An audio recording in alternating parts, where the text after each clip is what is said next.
आदिशक्ति समुद्भूता त्वया हि कुलस्वामिनी।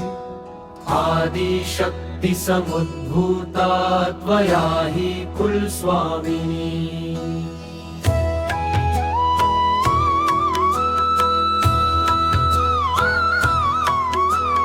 विश्ववन्द्या महाघोरान्त्राहि मां शरणागत। आदिशक्ति समुद्भूता त्वया हि कुलस्वामिनी। त्रैलोक्यहृदयं शोभे देवी त्वं परमेश्वरी। भक्तानुग्रहकारिणि कुलदेवी नमोऽस्तु ते। महादेव प्रियङ्करी बालानां हितकारिणी। कुलवृद्धिकरि माता त्राहि मां शरणागतम्।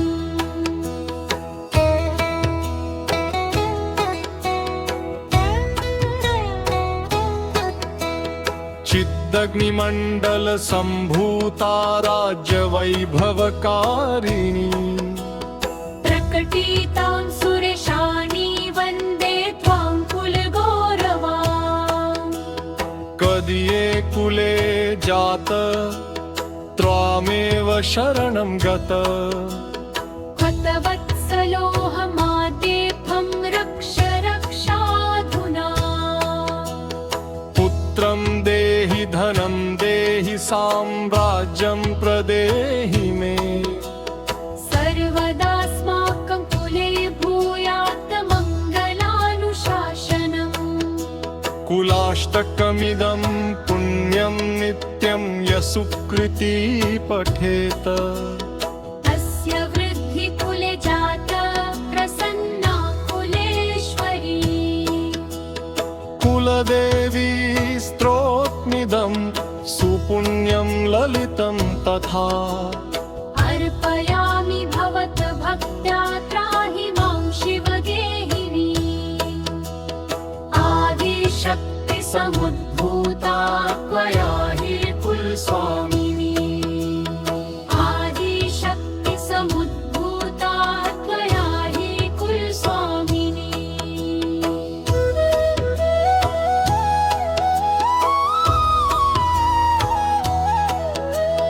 चिद्दग्निमण्डलसम्भूता राज्यवैभवकारिणी। प्रकटितां सुरेशानी वन्दे त्वां कुलगौरवाम्। तदीये कुले जाता त्वामेव शरणं गतम्। हतवत्सलोऽहमाद्येऽहं रक्ष रक्षाधुना। पुत्रं देहि धनं देहि साम्राज्यं प्रदेहि मे। सर्वदास्माकं कुले भूयात् मङ्गलानुशासनम्। कुलाष्टकमिदं पुण्यं नित्यं यशुकृती पठेत।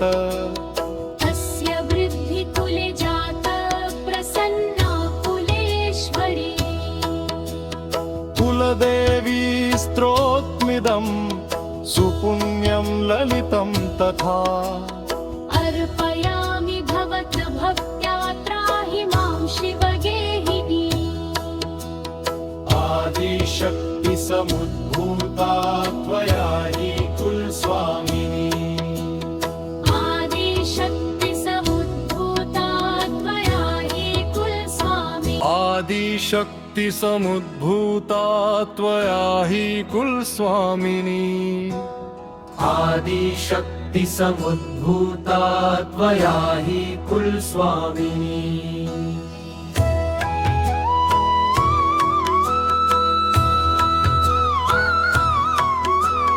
विश्ववन्द्या महाघोरान्त्राहि मां शरणागत। आदिशक्ति समुद्भूता त्वया हि कुलस्वामिनी। त्रैलोक्यहृदयं शोभे देवी त्वं परमेश्वरी। भक्तानुग्रहकारिणि कुलदेवी नमोऽस्तु ते। महादेव प्रियङ्करी बालानां हितकारिणी कुलवृद्धिकरी माता त्राहि मां शरणागतम्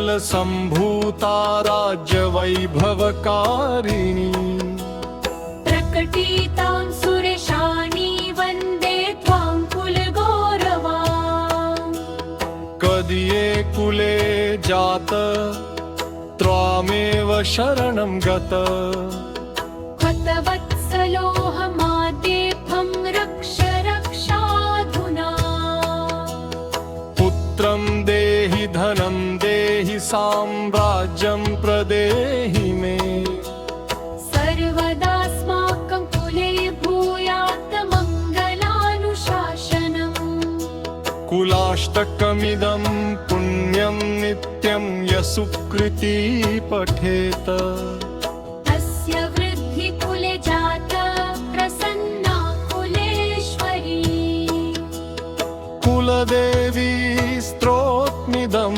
सुपुण्यं ललितं तथा अर्पयामि भवद्भक्त्या त्राहि मां शिवगेहिनी आदिशक्तिसमुद्भूता त्वया हि कुलस्वामिनी आदिशक्तिसमुद्भूता त्वया हि कुलस्वामिनी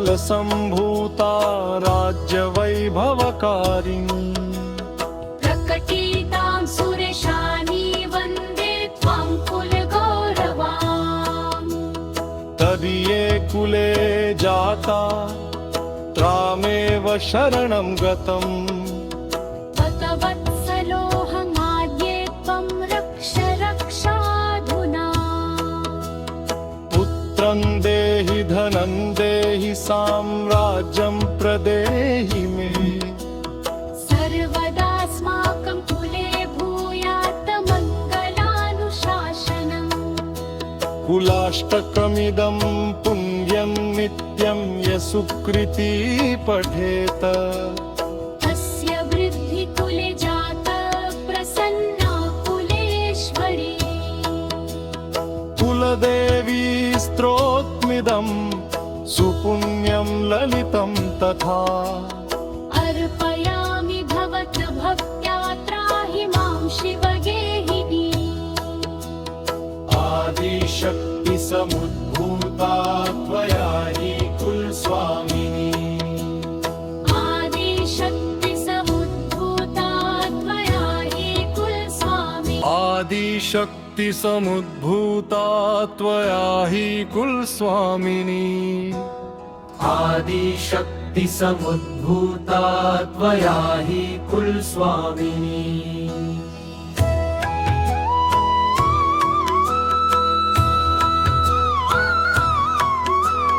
विश्ववन्द्या महाघोरान्त्राहि मां शरणागक आदिशक्तिसमुद्भूता त्वया हि कुलस्वामिनी त्रैलोक्यहृदयं शोभे देवी त्वं परमेश्वरी भक्तानुग्रहकारिणि कुलदेवी नमोऽस्तु ते महादेव प्रियङ्करी बालानां हितकारिणी कुलवृद्धिकरी माता त्राहि मां शरणागतम्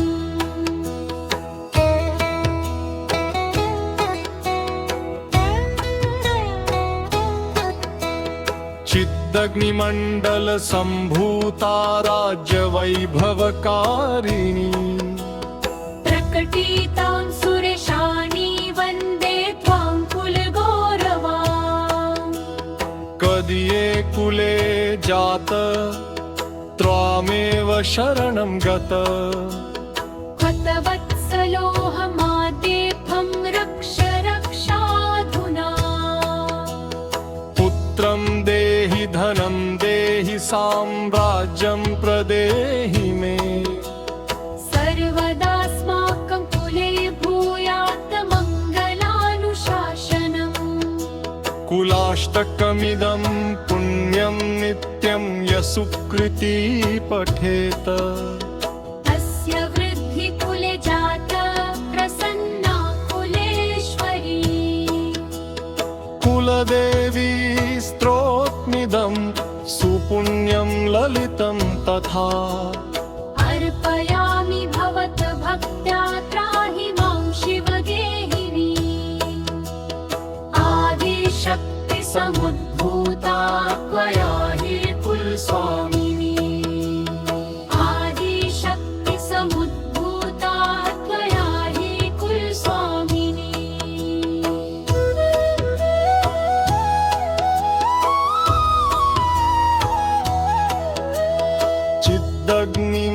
चिदग्निमण्डलसम्भूता राज्यवैभवकारिणी प्रकटितां सुरेशानी वन्दे त्वां कुलगौरवाम् तदीये कुले जाता त्रामेव शरणं गतम् वत्सलोऽहमाद्ये त्वं रक्ष रक्षाधुना पुत्रं देहि धनं देहि साम्राज्यं प्रदेहि मे सर्वदास्माकं कुले भूयात् मङ्गलानुशासनम् कुलाष्टकमिदं पुण्यं नित्यं यः सुकृती पठेत तस्य वृद्धि कुले जाता प्रसन्ना कुलेश्वरी कुलदेवी स्तोत्रमिदं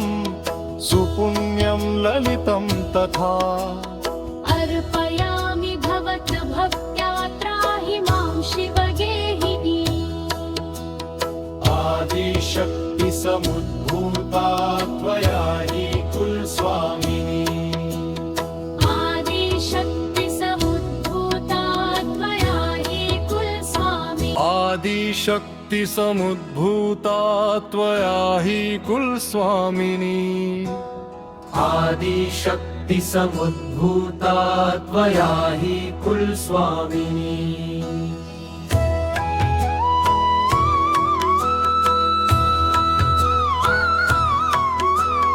विश्ववन्द्या महाघोरान्त्राहि मां शरणागक आदिशक्तिसमुद्भूता त्वया हि कुलस्वामिनी त्रैलोक्यहृदयं शोभे देवी त्वं परमेश्वरी भक्तानुग्रहकारिणि कुलदेवी नमोऽस्तु ते महादेव प्रियङ्करी बालानां हितकारिणी कुलवृद्धिकरि माता त्राहि मां शरणागतम्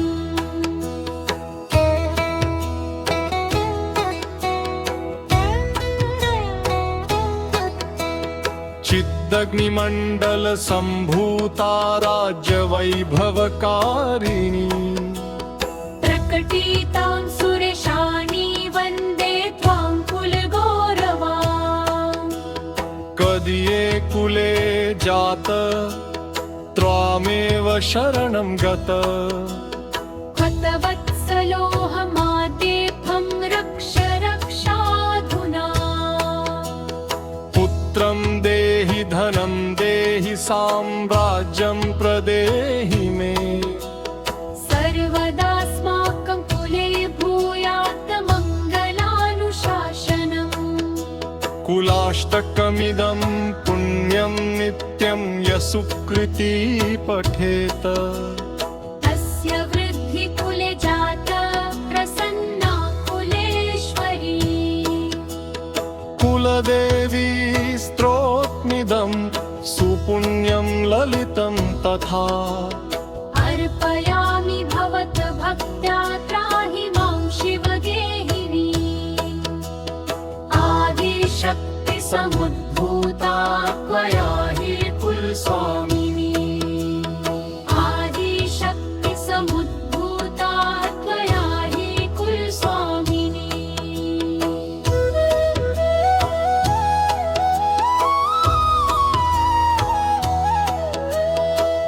चिद्दग्निमण्डलसम्भूता राज्यवैभवकारिणी प्रकटितां सुरेशानी वन्दे त्वां कुलगौरवाम् तदीये कुले जाता त्वामेव शरणं गतम् वत्सलोऽहमाद्ये त्वं रक्ष रक्षाधुना पुत्रं देहि धनं देहि साम्राज्यं प्रदेहि मे सर्वदास्माकं कुले भूयात् मङ्गलानुशासनम् कुलाष्टकमिदं पुण्यं नित्यं यशुकृती पठेत अस्य वृद्धि कुले जाता प्रसन्ना कुलेश्वरी कुलदेवी स्तोत्रमिदं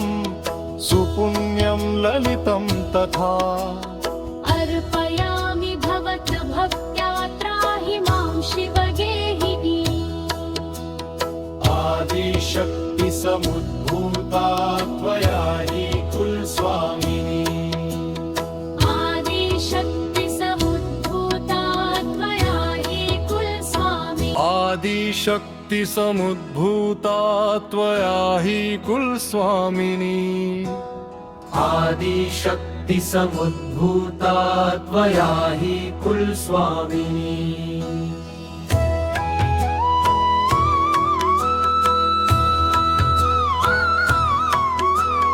विश्ववन्द्या महाघोरान्त्राहि मां शरणागक आदिशक्ति समुद्भूता त्वया हि कुलस्वामिनी त्रैलोक्यहृदयं शोभे देवी त्वं परमेश्वरी भक्तानुग्रहकारिणि कुलदेवी नमोऽस्तु ते महादेव प्रियङ्करी बालानां हितकारिणी कुलवृद्धिकरि माता त्राहि मां शरणागतम्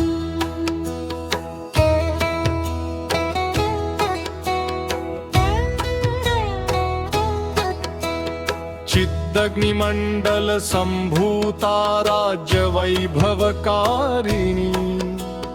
प्रकटितां सुरेशानी वन्दे त्वां कुलगौरवाम् कदीये कुले जात त्वामेव शरणं गत हतवत्सलोऽहमाद्येऽहं रक्ष रक्षाधुना पुत्रं देहि धनं देहि साम्राज्यं प्रदेहि मे सर्वदास्माकं कुले भूयात् मङ्गलानुशासनम् कुलाष्टकमिदं पुण्यं नित्यं यशुकृती पठेत अस्य वृद्धि कुले जाता प्रसन्ना कुलेश्वरी कुलदेवी स्तोत्रमिदं सुपुण्यं ललितं तथा अर्पयामि भवद्भक्त्या त्राहि मां शिवगेहिनी आदिशक्ति समुद्भूता त्वया हि कुलस्वामिनी आदिशक्ति समुद्भूता त्वया हि कुलस्वामिनी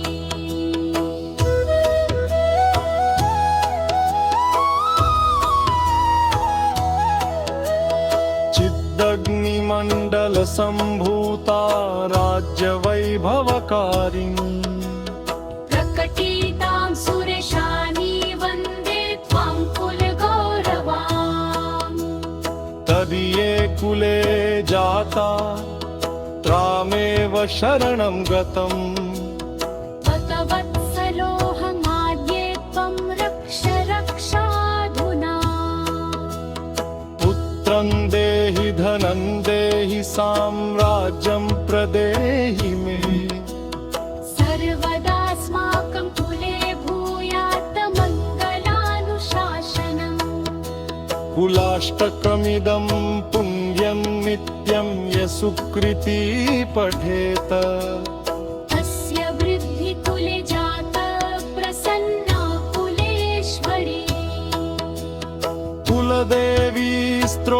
तत्त्वमिदं सुपुण्यं ललितं तथा अर्पयामि भवद्भक्त्या त्राहि मां शिवगेहिनी आदिशक्तिसमुद्भूता त्वया